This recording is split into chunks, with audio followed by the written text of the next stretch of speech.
This Day in Sports History.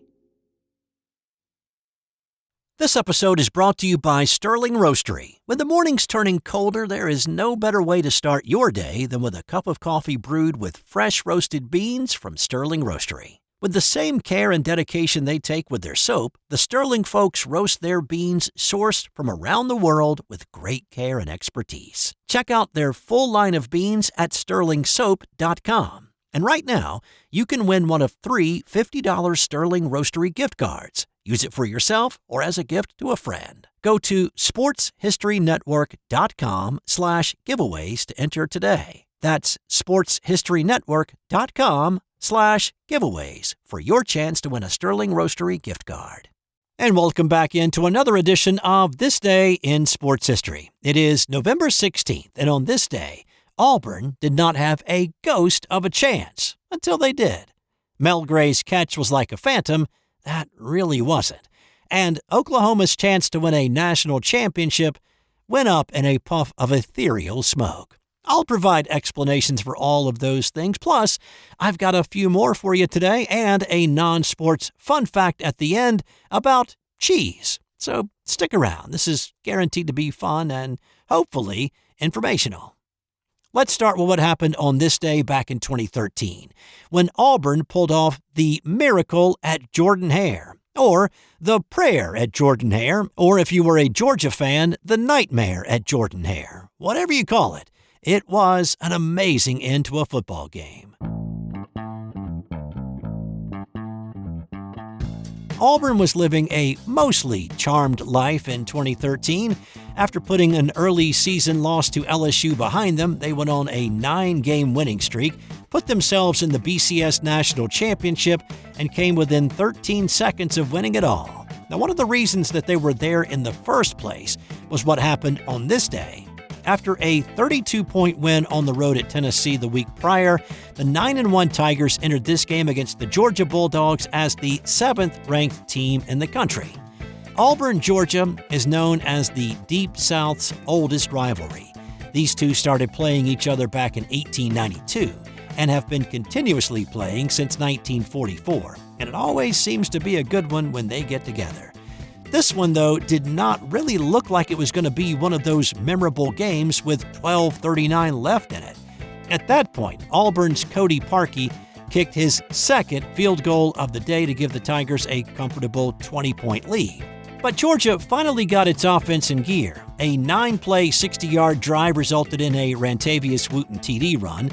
Arthur Lynch reeled in a 24-yard TD pass from quarterback Aaron Murray to make it a 6-point game. While the Dogs were scoring, the Tigers' offense had gone dormant. They had not picked up a first down in back-to-back series.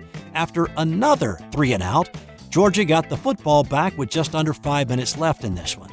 Another 9-play drive resulted in another touchdown. Facing a 4th and goal from the 5, Murray found pay dirt. Or did he? Murray with time, now no time. Did he get in? Yes, he did. Yes, he did! Subsequent replays seemed to indicate that Murray's knee hit before he crossed the goal line, which would have been a turnover on downs, and the game would have ended after a couple of short running plays. Replays, though, were inconclusive, and there was not enough evidence to overturn the call on the field of a touchdown, and so the call stood. The Dogs had erased the 20-point deficit, and now with 1 minute 6 seconds left, they led 38-37. Auburn, whose offense had apparently run out of gas, had to find a way to put some gas in the tank and get into field goal range. But after Nick Marshall got dropped for a loss at his own 26, it was 4th and 18 with 36 seconds left. Here's Auburn's play-by-play man, Rod Bramblett, with his memorable call from that day. All right, here we go. 4th and 18 for the Tigers. Here's your ball game. Nick Marshall stands in, steps up. He's going to throw downfield, just a home run ball, and it is tipped off. And Lewis caught it on the deflection. Lewis is going to score. Lewis is going to score. Lewis is going to score. Touchdown, Auburn. Touchdown, Auburn. A miracle at Jordan-Hare. A miracle at Jordan-Hare. 73 yards, and the Tigers, with 25 seconds to go, lead 43-38. So, a few things here. The play was called Little Rock. It had been a design in Gus Malzahn's back pocket since he drew it up in 1998 when he was a high school football coach in Arkansas. It was designed to send a man deep and draw the safety, leaving an underneath man open or lightly covered past the sticks to get a first down. Again, they only needed 3. They didn't need the home run ball. But Ricardo Lewis begged Marshall to throw it deep, and thank goodness he did. We got one of the most incredible endings in college football. This later became known in some circles as the Tip Six, as a nice little companion to what happened 2 weeks later in the Iron Bowl game against Alabama when Auburn pulled off another miracle finish with the Kick Six. On this day in 1957, the Oklahoma Sooners lost for the first time in 4 years. The 1950s-era Sooners were nearly unbeatable. They won their final 9 games in 1953, went undefeated in 54, 55, and 56, and had won their first 7 games of the 57 season. Coming into this one with Notre Dame, they were 18-point favorites. After consecutive losses to Navy and Michigan State, the Fighting Irish were not exactly posing as a team ready to beat the Sooners. But there had been a little history. The last team to beat Oklahoma before they started their consecutive win streak had been Notre Dame in '53. Also, you may have heard of the Madden curse before. Well, before the Madden curse, there was the Sports Illustrated curse. The current edition of Sports Illustrated, available at newsstands all over the country, blared the headline, "Why Oklahoma is Unbeatable," on the cover. The game was scoreless deep into the fourth quarter. Notre Dame started a long, methodical drive at their own 20. After a Bob Williams to Dick Royer completion for 10 yards and a Dick Lynch 8-yard run, the Irish faced a 4th and goal from the Sooner 3. Instead of opting for the field goal, Notre Dame went for it. The Sooners were expecting the fullback to get the call and stack the line in anticipation. But the Irish ran option, faked it to the fullback, and Williams pitched it to Lynch, who found the end and scored the touchdown with 3 minutes, 50 seconds to play. The Notre Dame defense, which only allowed 145 total yards on the afternoon, held up in the final minutes, preserving the 7-0 win with an interception at the goal line to snap Oklahoma's 47-game winning streak. Notre Dame also snapped the Sooners' 123-game scoring streak. Both of those are still the all-time collegiate records. The loss cost Oklahoma the shot at their 3rd straight national championship, ending the year ranked 4th in both polls. This episode is brought to you by McFarland Books. They weren't on Wheaties boxes. They didn't have the headlines, but they were there, breaking barriers one pitch at a time. The Integration of Minor League Baseball, A History and Player Register 1946 to 1959, by Rick Swain and Gary C. Fink, shines a light on the overlooked heroes who paved the way for future legends. From dusty bus rides to hostile crowds, these players fought for a place in a game that didn't want to see them win. More than history, it's a tribute to courage, perseverance, and the power of the game to change. Honor their legacy today and grab a copy of The Integration of Minor League Baseball at your favorite bookseller. On this day in 1975, it was Mel Gray's phantom touchdown. Now, I get it, I'm a fan like you are, and I want every call to go my way for my team. Video review is great if it's making sure the other team did not get an unfair advantage or something was missed that one of 25 cameras covering the game now did not. But there's also something nostalgic about the old days, when it wasn't all about technology. Sure, things were missed, but we wouldn't have had the Immaculate Reception or the Holy Roller or the play that happened on this day in '75 when the St. Louis Cardinal football team was playing the Washington Redskins. And yeah, if you're a Washington fan, you hate how this play turned out. The Cardinals were down 7, but had driven the ball into the red zone. It was 4th and goal at the 7 with 25 seconds remaining. Cardinals quarterback Jim Hart dropped straight back and targeted his favorite receiver Mel Gray with the football right at the goal line. Gray appeared to catch the ball, but then Redskin linebacker Pat Fisher stuck a right hand in and stripped the ball away. As Gray fell to the turf, the ball popped free and landed on the ground. One official signaled touchdown. Another called it incomplete. Now, there was a full moon in the St. Louis sky that night, and there may have been a little voodoo in the air as well. All the officials huddled and discussed the play, and of course, without the benefit of video replay.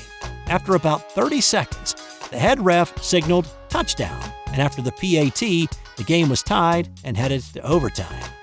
Watching the video, Gray did catch it, but he didn't control it. The ball came flying out, and I have to believe that play would take about 2 seconds to overturn in today's NFL. The Cardinals kicked the game-winning field goal in overtime to win it 20-17, and they would go on to win the NFC East by a game over the Dallas Cowboys. How about this weird story from 2023, when the Philadelphia Eagles released a player that had not played for them for 29 years? Bernard Williams was a first-round pick for the Philadelphia Eagles in '94. He started all 16 games as an offensive tackle for Philly as a rookie, and he was named to the All-Rookie team. Well, in July of 1995, Williams was suspended 6 games after testing positive for marijuana. In October, he tested positive again, and he was suspended for the remainder of the year. He stayed on the suspended list, never applying for reinstatement to the league. He played in the Canadian Football League, along with the XFL and the Arena League, before retiring from the game in 2006. But he had remained on the Eagles' suspended list. The 51-year-old Williams was finally removed from that list on this date 2 years ago, when league officials made a push to remove old players from several reserve lists. And speaking of unusual things happening in Philly, back in 2008, the Eagles and Cincinnati Bengals played to a 13-13 tie. Now, that is not that unusual, even if it was the first tie in the NFL in 6 years. No. What made this a bit out of the ordinary, though, is that Philadelphia quarterback Donovan McNabb did not know that ties were a thing. By the end of regulation, the 1-8 Bengals and the 5-4 Eagles were tied at 13. While Cincinnati had no shot at the playoffs, the Eagles were still in the hunt for a wild card spot. The teams went back and forth in the OT, but neither team could find the end zone or even get close enough to it to kick a field goal. Cincinnati's Shane Graham missed a 47-yarder at the end of the OT that would have won it. McNabb was a little confused as the teams walked off the field and headed to the locker room. He admitted in post-game interviews that he was completely ignorant of the overtime rule that had been in place since 1974, saying, "I've never been part of a tie. I never even knew it was in the rule book. I was looking forward to getting the opportunity to get out there and try to drive to win the game. But unfortunately, with the rules, we settled with a tie." That did not quite sit well with Philly folks, both fans and media. He was asked about it over and over, and did that mean that McNabb lacked a sense of urgency in the OT? At the time, the tie looked bad, dropping the Eagles into last place in the NFC East. But in the end, the tie did not hurt them. Philly won 4 of their last 5, including a blowout of Dallas in the final week to secure the wild card spot. They went all the way to the NFC Championship game before a loss to the Arizona Cardinals. And time now for today's That's Got Nothing to Do with Sports fun fact. And this is kind of a long one, so hang in there, maybe go grab a snack or something. But did you know that yellow or orange cheese that you get at the grocery store is artificially colored to be that way? This actually goes back to the 1600s when dairy farmers started skimming off milk fat to make butter. Well, the milk fat had most of the beta-carotene that the cow, the goat, or the sheep had consumed when eating green grass, and that's why butter is yellow. The resulting cheese was white, but cheese buyers preferred the yellow or orange color, so dairies began artificially coloring cheese with saffron or marigold.